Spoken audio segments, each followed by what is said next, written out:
राधे राधे। स्वागत है आपका मेरे चैनल दिव्य दिशा पर। आज हम सावन के महीने की पुत्रदा एकादशी की पूजा मैं आपको करके बहुत ही सरल विधि से बताऊंगी।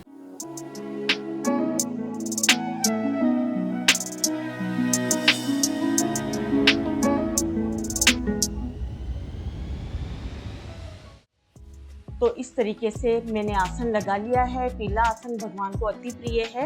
एक पात्र मैंने लिया है, उसमें तिल, गंगा जल और थोड़ा सा जल हम मिला के पुष्प हम डाल लेंगे। और इस तरीके से हम भगवान लड्डू गोपाल की अगर आपके पास सेवा है तो आप उनको स्नान कराएं, सुंदर सुंदर वस्त्र पहनाएं और इस तरीके से हम उनको स्नान करवाएंगे कच्चे दूध से। नहीं तो आप इस दिन भगवान विष्णु का पूजन अवश्य करें। तो इस तरीके से हमने कच्चे दूध का, क्योंकि पुत्र प्राप्ति के लिए ये व्रत किया जाता है। पुत्रदा एकादशी है, उसकी पूजा हम कर रहे हैं।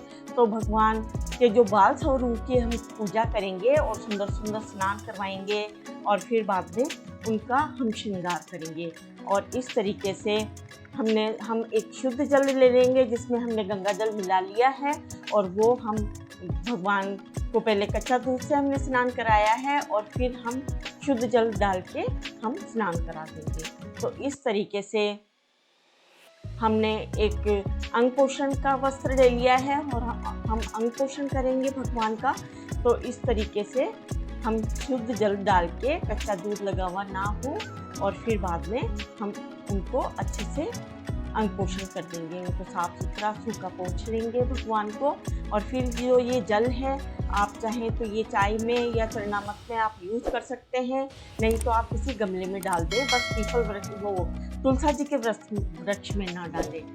तो इस तरीके से हम सुंदर वस्त्र, मतलब अच्छी सुंदर सुंदर ड्रेस पहना देंगे भगवान को, लड्डू गोपाल को। तो ये हमने ड्रेस पहना लिए है और हम श्रृंगार कर देंगे उनका। और हम तिल का आसन लगाएंगे। तो हम तिल, इस दिन आप एकादशी के दिन चावल का उपयोग ना करें, तिल का उपयोग करें। और इस दिन आप तुलसा जी ना तोड़ें। आप एक दिन पहले ही तुलसी जी तोड़ के रख लें और फिर बाद में हम एकादशी के दिन उनका उपयोग करें। तो इस तरीके से हमने आसन लगा लिए हैं और हम विघ्नहर्ता सुखकर्ता भगवान गणेश जी को स्थापित करेंगे। आप चाहे तो इस तरीके का विग्रह ले लें, नहीं तो आप सुपारी के मोले लपेट के भी आप गणेश जी की पूजा कर सकते हैं। इस तरीके से हमने भगवान विष्णु को स्थापित कर लिया। एक फोटो मैंने ले लिए है। हम आसन लगा लेंगे भगवान लड्डू गोपाल के लिए। और फिर मोर पंखी भगवान को अति प्रिय है, तो हमने मोर पंखी लगा ली है। और इस तरीके से भगवान को सुंदर सुंदर तैयार कर लेंगे। श्रृंगार हमने कर लिया है और उनको हमने विराजमान कर लिया है। और फिर बाद में हम बांसुरी अवश्य भगवान को के पास रखेंगे। अति प्रिय बांसुरी भगवान को। हमने गाय का विग्रह ले लिया है जो दूध पीती हुई गाय है। और भगवान लक्ष्मी जी, गणेश जी उनके ऊपर मतलब विराजमान है, गाय के अंदर समाहित है। और भाव स्वरूप हमने टीके लगा लिए, स्नान करवा लिया है। वैसे भी माना जाता है कि गाय में 33 करोड़ देवी देवता का वास है, तो हम गाय का विग्रह अवश्य रखें। और फिर हम कुमकुम से हमने गणेश जी के टीका लगाया है। और फिर बाद में हम ये विष्णु भगवान को हम चंदन से टीका लगा लेंगे। लड्डू गोपाल को, गाय को चंदन का, कुमकुम का हम टीका लगा लेंगे। और कुमकुम का टीका हम लगाएंगे माता लक्ष्मी को, गणेश जी को। और फिर 4 बार ऐसे मोली लपेट के और वस्त्र स्वरूप हम कलावा अर्पित कर देंगे भगवान गणेश जी को। आप जनेऊ अर्पित कर दें। और फिर हम वस्त्र स्वरूप कलावा भगवान विष्णु को अर्पित कर देंगे और गौ माता को अर्पित कर देंगे। गौ माता हमारी बहुत सुंदर सुंदर प्रिय, बहुत ही कितनी अच्छी लग रही है। और हमारे लड्डू गोपाल को वैसे हमने वस्त्र पहना दिए हैं, फिर भी हम कलावा अर्पित कर देंगे। 4 बार लपेट के हमने जनेऊ अर्पित कर दिए। और फिर हम पुष्प अर्पित कर देंगे। जो भी आपके पास फूल हो, पीले फूल भगवान को अति प्रिय हैं। एकादशी है तो हमने पीले फूल चढ़ा दिए हैं। और इस तरीके से हम अच्छे से सुंदर सुंदर मंदिर को फूलों से सजा लेंगे। तो बहुत ही प्यारा हमारा मंदिर लग रहा है। फिर गणेश जी के हम दूर्वा चढ़ा देंगे।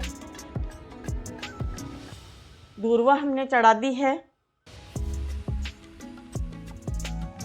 और फिर हम थोड़े तिल रख के, तिल का आसन रख के पहले हम दिया जलाएंगे और धूप जलाएंगे। धूप दीप से हम पूजा करेंगे। तो हमने धूप जला दी है और दीप जला दिया है, अग्नि को साक्षी मान के हम पूजा करेंगे और इस तरीके से भगवान की हम पूजा कर लेंगे।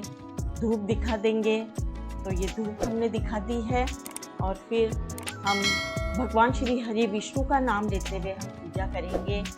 और इस तरीके से हम इत्र सेवा जरूर दें। तो हमने ये इत्र सेवा दे दी है अच्छे से। और फिर बाद में इत्र सेवा विशेष मनोकामना पूर्ति के लिए इत्र सेवा दी जाती है। और भगवान लड्डू गोपाल से प्रार्थना करें कि हे भगवान, आप हमारी मनोकामना पूर्ण करना, हमारे बच्चों की रक्षा करना। और अगर आपके पास संतान नहीं है तो आप संतान की मनोकामना अवश्य मांगे। इस तरीके से आप जल अवश्य रखें भगवान के, और इसमें तुलसी पत्र आप अवश्य डालें। तो हमने जल रख दिया है और फिर कुछ ड्राई फ्रूट मैंने रख दिए हैं। इस दिन आप अन्न का बिल्कुल भोग ना लगाएं, फलहारी भोग आप रखें और ड्राई फ्रूट का, फलों का, और जो दूध से बनी हुई मिठाइयाँ हैं उसका आप भोग लगा सकते हैं। आप भगवान को तुलसी पत्र अवश्य चढ़ाएं। तो हमने तुलसी पत्र चढ़ा दिया है और जो भोग प्रसाद हम रखेंगे उसमें भी हम तुलसी पत्र अवश्य रखें। तो इस तरीके से हम भगवान विष्णु के सब जगह हमने तुलसी पत्र चढ़ा दिया है। और हम गणेश जी के भोग अलग से रखेंगे, क्योंकि गणेश जी के मतलब तुलसा जी चढ़ते नहीं हैं, तो हम गणेश जी के भोग अलग से रखेंगे। तो थोड़े मेवे और फ्रूट, जो फल है, हमने भगवान गणेश जी के रख दिए हैं। और कुछ फल हमने, जो मौसमी फल है वो आप ले लें और इस तरीके से आप भोग लगाएं। तो हमने भोग अर्पित कर दिया है। तुलसी पत्र आप अवश्य चढ़ा दें। बिना तुलसी पत्र भगवान भोग नहीं मानते हैं। और हाथ में पुष्प और थोड़े ये ले लें तिल के दाने, और फिर हम कथा सुनेंगे। कथा हम अवश्य सुने। कथा मेरे चैनल पे आपको मिल जाएगी। तो पुत्रदा एकादशी की आप कथा सुने और इस तरीके से भगवान से प्रार्थना करें कि हे भगवान, मैंने आपकी कथा की है और पूजा की है, उसे मानना। और आप पूजा करें उस टाइम भी प्रार्थना कर लें कि हे भगवान, मैं आपका व्रत उठा रही हूँ, तो इसको पूर्ण करने में मेरी आप सहायता करना। कुछ दक्षिणा रख दें श्रद्धानुसार। जो दक्षिणा पूजा में कमी रहती है, कोई भी कमी रहे तो वो उसको पूर्ण करती है, तो दक्षिणा रख दें। और इस तरीके से आप कपूर आरती करें। तो हमने ये कपूर आरती कर ली है। पहले गणेश जी की आरती करें, फिर भगवान विष्णु की आप आरती करें और इस तरीके से हम आरती उतार लें। तो हमने आरती कर ली है, या कपूर आरती कर ले, नहीं तो आप दिए से भी आरती कर सकते हैं। और फिर थोड़ा जल लेके 3 बार आप आचमन कर दें। इस तरीके से हमने आचमन कर दिया है। और फिर हाथ जोड़ के भगवान से प्रार्थना करें कि हे भगवान, कोई भी पूजा में कमी रही हो तो आप क्षमा करना और मेरी पूजा को पूर्ण मानना। और फिर जो भी भोग प्रसाद हमने रखा है, आप दूसरे दिन इस चौकी को हटाएंगे द्वादशी के दिन, और सुबह सवेरे हम पूजा करेंगे एकादशी के दिन, और दूसरे दिन इस चौकी को हटाएंगे। और जो मतलब भोग प्रसाद हमने लिया है वो सब में आप वितरित कर दें।